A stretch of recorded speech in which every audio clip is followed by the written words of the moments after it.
दोस्तों, यह कहानी कर्मों के फल पर आधारित है। कहानी बड़ी ही ज्ञानवर्धक है, इसीलिए इस वीडियो को पूरा देखना और वीडियो के अंत तक हमारे साथ में बने रहना। नमस्कार दोस्तों, का दिल से स्वागत है। दोस्तों, इस कहानी का एक एक शब्द बहुत ही महत्वपूर्ण है, इसीलिए इस कहानी को बहुत ध्यान से सुनना और पूरा सुनना, क्योंकि कहानी सुनने में आपको बड़ा आनंद आने वाला है। दोस्तों, किसी गांव में एक रमेश नाम का किसान रहा करता था। उस किसान के दो पुत्र थे। उसमें से एक का नाम अर्जुन और दूसरे बेटे का नाम भूपेंद्र था। खेतीबाड़ी करते हुए उनके जो दिन थे वह बड़े ही सुखपूर्वक व्यतीत हो रहे थे। सभी आराम चैन से रह रहे थे। एक दिन की बात है कि वह बूढ़ा किसान बहुत ज्यादा बीमार पड़ जाता है और उसने अपने दोनों बेटों को अपने पास बुलाया और उनसे कहा कि मेरे बच्चों, अब शायद मेरा अंतिम समय आ गया है।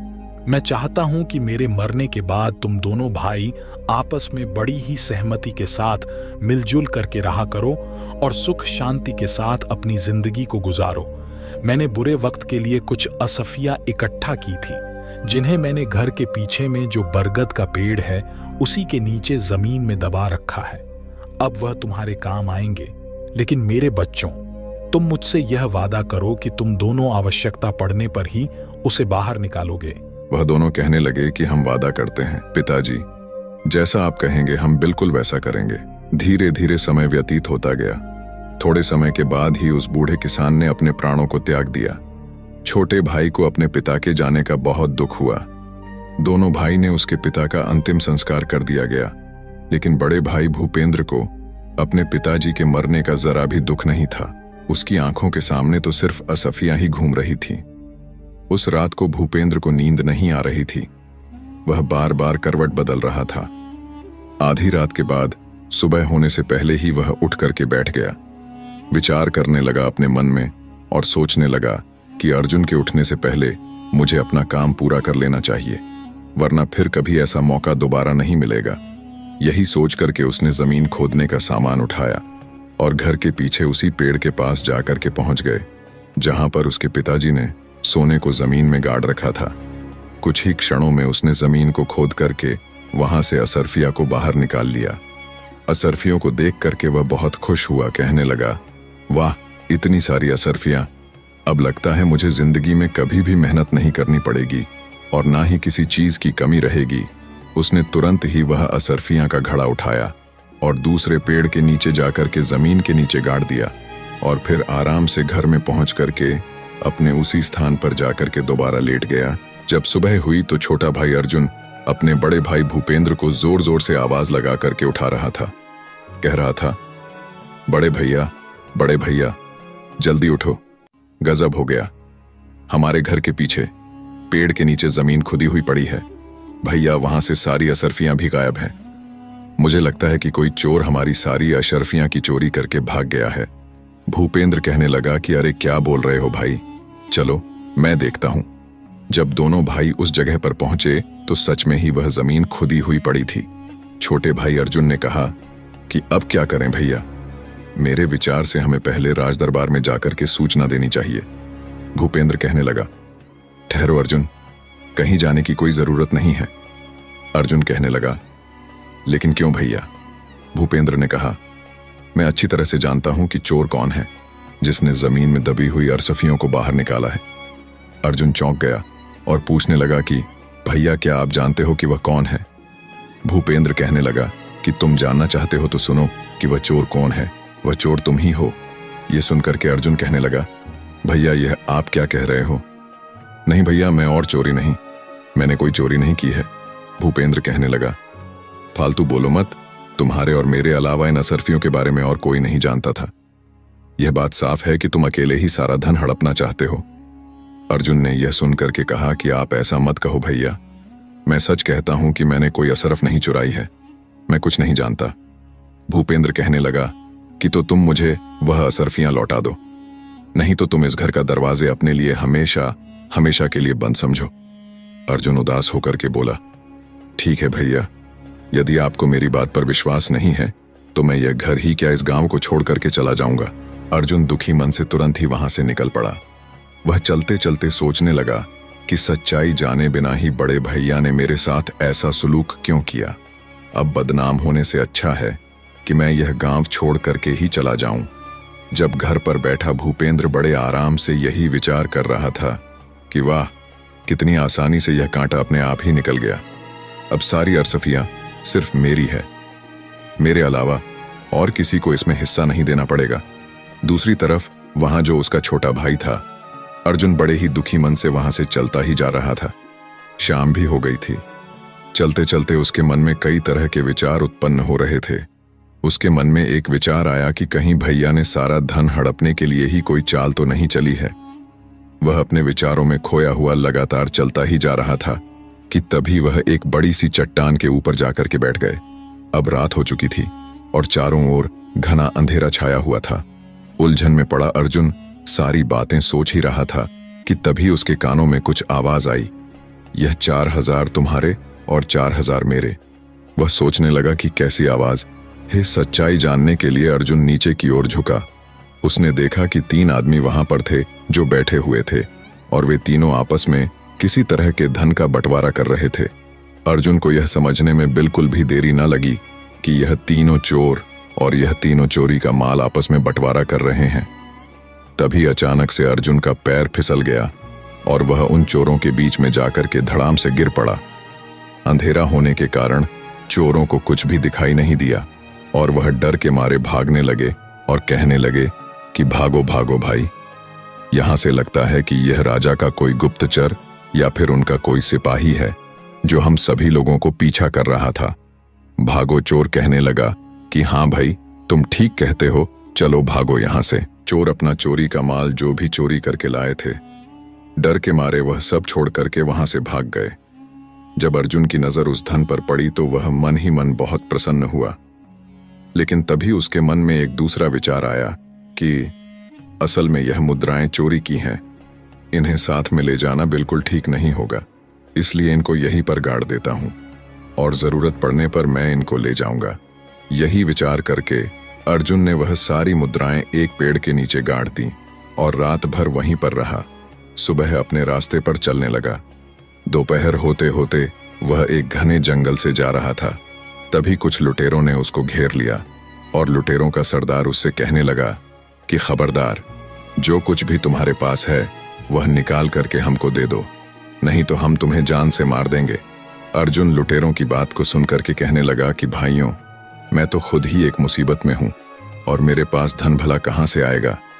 लुटेरों का सरदार कहने लगा, ये झूठ बोल रहा है, इसकी तलाशी लो। तलाशी लेने के बाद जब अर्जुन के पास वास्तव में उन्हें कोई भी वस्तु प्राप्त नहीं हुई तो सरदार क्रोध से चिल्ला उठा और कहने लगा, कोई बात नहीं है, अगर इसके पास पैसे नहीं हैं तो भी ये हमारे काम आएगा, इसे अपने ठिकाने पर ले चलो, देवी मां को इसकी बलि चढ़ाई जाएगी। यह बात सुनते ही अर्जुन के होश उड़ गए। वह सोचने लगा, एक तरफ मैं मुसीबत का मारा था और कहां जाकर के इन डाकुओं के चंगुल में पड़ गया, उससे और बड़ी मुसीबत का सामना करना पड़ रहा था।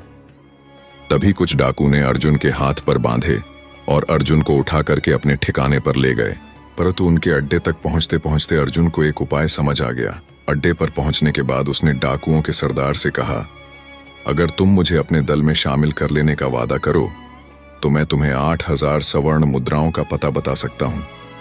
इतना सुनकर के वह जो लुटेरों का सरदार था कहने लगा, 8000 मुद्राएं? यदि तुम वास्तव में सच कहते हो तो हमें तुम्हारी शर्त मंजूर है, जल्दी से हमें उन मुद्राओं का पता बताओ। अर्जुन कहने लगा कि देखो भाई, अभी तो रात होने वाली इस समय वहां पर जाना बिल्कुल भी ठीक नहीं है। कल सुबह होते ही मैं तुम लोगों को वहां पर लेकर के चलूंगा। लुटेरों का सरदार कहने लगा, ठीक है, लेकिन खबरदार, हमारे साथ कोई भी चालाकी करने की कोशिश बिल्कुल मत करना, वरना तुम जानते हो कि इसका क्या परिणाम होगा। तुम्हारे साथ जो भी होगा वह तुमसे बर्दाश्त नहीं होगा, इसीलिए सोच समझ करके मुझसे कोई बात करना। अर्जुन बोला, निश्चिंत रहो सरदार, मैं तुमसे कोई भी धोखा नहीं करने वाला। सुबह होते ही मैं आप सबको वहां लेकर जाऊंगा। सरदार ने कहा, ठीक है। अगली सुबह होती है। अर्जुन उन चोरों को उसी जगह पर लेकर के पहुंच जाता है जहां पर उसने वह सोने की मुद्राएं जमीन में दबाई हुई थीं। सरदार के आदेश पर तुरंत ही उसके आदमियों ने उस जगह को खोदा और शीघ्र ही वह स्वर्ण मुद्राएं उसके सामने थीं। स्वर्ण मुद्राओं को देख करके वह सभी जो सरदार के आदमी थे, डाकू थे, वह बहुत प्रसन्न हो जाते हैं। मुद्राओं को अपनी थैली में भर करके अपने अड्डे की ओर चल पड़े। परंतु अर्जुन के दिमाग में अभी भी कोई दूसरी योजना चल रही थी। वह विचार कर रहा था कि यह स्वर्ण मुद्राएं एक तरह से तो मेरे काम में ही आई, लेकिन मैं जल्दी ही इनकी मौत का कारण बन जाऊंगा। इस घटना के बाद अर्जुन उन लुटेरों के गिरोह के साथ ही रहने लगा और वह लुटेरों का सरदार का सबसे विश्वास पात्र व्यक्ति बन चुका था। कुछ समय के बाद अर्जुन ने उन लुटेरों के सरदार से कहा कि सरदार, मैं 10 दिन के लिए अपने घर को जाना चाहता हूं। यदि आपकी इजाजत मिल जाए तो मैं अपनी बूढ़े मां को, जो इस समय बीमार है, एक बार उनसे मिलना चाहता हूं। सरदार अर्जुन की योजना से बिल्कुल भी अनजान थे। वह अर्जुन को अपना सबसे विश्वास योग्य आदमी मानता था। वह जानता था कि अर्जुन उसका सबसे भरोसे का आदमी है। वह कभी भी उसके साथ किसी तरह का कोई धोखा नहीं कर सकता है। उस डाकू ने जब अर्जुन की बात सुनी तो उसने अर्जुन को 10 दिन के लिए अपने घर जाने की इजाजत दे दी। अर्जुन अपने घर जाने के लिए रवाना तो हुआ, परंतु वह अपने घर जाने के बजाय राजा के महल की तरफ चला गया। उधर राजमहल में महाराज पहले ही उस डाकू के आतंक से बहुत परेशान थे। वह अपने महामंत्री से कह रहे थे कि मंत्री जी, आखिर वह डाकू कब पकड़ा जाएगा? पूरा राज्य उसके आतंक से परेशान हो रहा है। मंत्री जी महाराज की बात को सुनकर के कहने लगे कि मैं अपनी तरफ से महाराज पूरी कोशिश कर रहा हूं। वह आतंकी जल्दी ही आपको कारागार में नजर आएगा और उसको उसके किए की सजा जरूर मिलेगी। उसी समय वहां पर एक पहरेदार आया और कहने लगा कि महाराज की जय हो। महाराज, एक व्यक्ति आपसे डाकू जगीरा के बारे में मिलना चाहता है। वह कहता है कि मैं उसके बारे में सब कुछ जानता हूं। उसकी बात को सुनकर के महाराज कहने लगे कि अच्छा, उसे तुरंत यहां पर लेकर के चले आओ। वह सिपाही गया और कुछ समय के बाद ही अर्जुन को राजा के सामने लेकर के पहुंच गया। अर्जुन राजा से कहने लगा कि महाराज को मेरा प्रणाम है। महाराज, मेरा नाम अर्जुन है। राजा कहने लगा, कहो नौजवान, तुम जगीरा के बारे में क्या जानते हो? उसके बारे में तुम्हें जो भी जानकारी है वह सब कुछ मुझे बता दो। अर्जुन कहने लगा कि महाराज, मुझे क्षमा करो, मैं आपसे एकांत में इस बात को करना चाहता हूं। मंत्री ने कहा कि दुष्ट, क्या तुम जानते नहीं, यहां राजा के सम्मानित और विश्वास पात्र व्यक्ति मौजूद है। जो कहना चाहते हो तुम सबके सामने ही कहो। राजा कहने लगा, ठहरिए महामंत्री जी, यदि यह हमसे एकांत में बात करना चाहता है तो हम इससे एकांत में ही बात करेंगे। आप लोग यहां से चले जाइए, हमें बिल्कुल एकांत छोड़ दीजिए। सब लोग बाहर गए और बाद में अर्जुन ने राजा को अकेले में पूरा किस्सा कह करके सुना दिया और आगे कहने लगा कि महाराज, इस तरह से मैं उस डाकू का विश्वसनीय आदमी बन चुका हूं। पूरी घटना के बारे में अर्जुन ने महाराज को बता दिया और अब मैंने उसे अपने जाल में फंसा लिया है। अर्जुन ने कहा, महाराज, अब बस उसे और उसके साथियों को पकड़ने के लिए मुझे आपकी सहायता की जरूरत है। उसकी बात को सुनकर के राजा कहने लगा, बहुत खूब नौजवान, तुम्हारी चतुराई और साहस से मैं बहुत प्रसन्न हूं। उन भयानक डाकुओं को पकड़ने के लिए जो भी सहयोग चाहिए वह मुझसे तुम बेझिझक हो करके कह सकते हो। मैं करने को तैयार हूं, कहो क्या करना होगा? अर्जुन कहने लगा कि महाराज, कल रात को आप कम से कम हमारे साथ में 300 सिपाहियों को मेरे साथ भेज दें। मैं उन सभी को उन डाकुओं के अड्डे पर ले जाऊंगा जहां पर वह सैनिक उन डाकुओं पर आक्रमण कर देंगे और उन डाकुओं को गिरफ्तार कर लिया जाएगा। राजा कहने लगा, बिल्कुल ठीक है नौजवान, तुम्हारी सलाह बिल्कुल उचित है, मैं इसे मानने के लिए तैयार हूं। तो तय रहा कि हम कल रात को हमारे सैनिकों को तुम्हारे साथ भेजेंगे, तब तक कि तुम यही राजमहल में हमारे शाही मेहमान बन करके रहो। उसके अगले दिन रात होते ही अर्जुन अपनी योजना के अनुसार सैनिकों को लेकर के डाकुओं के अड्डे पर पहुंच गया। सैनिकों की टुकड़ी ने उन डाकुओं पर आक्रमण कर दिया। कुछ ही समय में सैनिक ने उन डाकुओं को गिरफ्तार कर लिया और उनमें से कुछ डाकू मारे भी गए और जो बचे हुए थे उनको महाराज के सामने पेश कर दिया गया। राज दरबार में अर्जुन को देख करके डाकुओं का सरदार जो था वह मन ही मन सोचने लगा, उसने कितना बड़ा धोखा किया। मैंने इस व्यक्ति पर विश्वास किया और इसने मेरे साथ विश्वासघात किया। इस आदमी ने हमें कहीं का नहीं छोड़ा। अगले दिन दरबार में सभी दरबारियों और मंत्रियों से विचार विमर्श करने के बाद राजा जो था उसने सभी डाकुओं को एक ही सजा सुना दी। इन सभी खूनी दरिंदों को हम सजाए मौत देते हैं, क्योंकि इन्होंने किसी के साथ कोई रियायत और ना ही रहम किया है। इसलिए इनको जीने का कोई अधिकार नहीं है। सैनिकों, अब तुम इन्हें ले जाओ और अगले 2 दिन इन्हें फांसी पर लटका देना। इसके बाद वह राजा था, उसने कहा कि अर्जुन, तुम्हारी बहादुरी से हम बहुत प्रसन्न हैं। आज से हम तुम्हें अपना सेनापति नियुक्त करते हैं। अर्जुन ने यह सुनकर के कहा कि आपका धन्यवाद महाराज, जो आपने मुझे देश की सेवा करने के योग्य समझा। उधर दूसरी तरफ अर्जुन का जो बड़ा भाई था अपने पिता की मेहनत की कमाई को बुरे कामों में बर्बाद कर रहा था, क्योंकि वह उसकी खुद की कमाई नहीं थी और वह बेईमानी करके उस धन को प्राप्त किया था। उसको उससे जुआ खेलने की बुरी लत लग चुकी थी। वह शराब और जुए में अपना सारा पैसा बर्बाद कर चुका था। उसकी हालत इतनी दयनीय हो चुकी थी कि उसके पास खाने के लिए अन्न तक भी नहीं था। पूरे गांव में वह इतना बदनाम हो चुका था कि अब उसे गांव में कहीं भी कोई भी काम नहीं मिल पा रहा था। इसीलिए उसने यह निश्चित किया कि इस गांव में भूखा मरने से अच्छा है कि मैं किसी दूसरे गांव में जाकर के कोई काम धंधा ढूंढ लूं। इसी तरह से विचार करते हुए वह अपने घर से निकल पड़ा। चलता चलता उसी राज्य में आ पहुंचा जहां पर उसका भाई अर्जुन सेनापति था। उसी नगर में वह किसी सेठ जी की दुकान पर गया और उनसे पूछने लगा, सेठ जी, क्या मुझे कोई काम मिलेगा? सेठ ने उसकी बात सुनक के कहा, अरे भाई, तुम तो चेहरे से ही चोर उचक्के लगते हो, तुम्हें भला कोई क्या काम देगा? इसलिए मुझे माफ करो भाई और यहां से चले जाओ। भूपेंद्र सोचने लगा, ईमानदारी से शायद मुझे यहां पर कोई काम मिलने वाला नहीं है। अब तो पेट भरने के लिए मुझे चोर और उचक्का ही बनना होगा। तभी उसकी नजर सेठ के पास रखी हुई एक थैली पर पड़ी। उसे लगा कि स्वर्ण मुद्राओं से भरी हुई थैली है। उसने वहां से वह थैली उठा ली और तुरंत ही वहां से भाग निकला और सेठ को उसे पकड़ने का मौका ही नहीं मिला। वो बस तो चोर चोर चिल्लाता ही रह गया और वह वहां से रफू चक्कर हो गया। बाजार के कुछ लोग उसके पीछे भागे, लेकिन भूपेंद्र को ढूंढ नहीं पाए और मायूस होकर कि वह लोग वापस अपनी जगह पर लौट आए। इधर सेनापति बन चुका अर्जुन अपना काम बड़ी ही ईमानदारी से कर रहा था।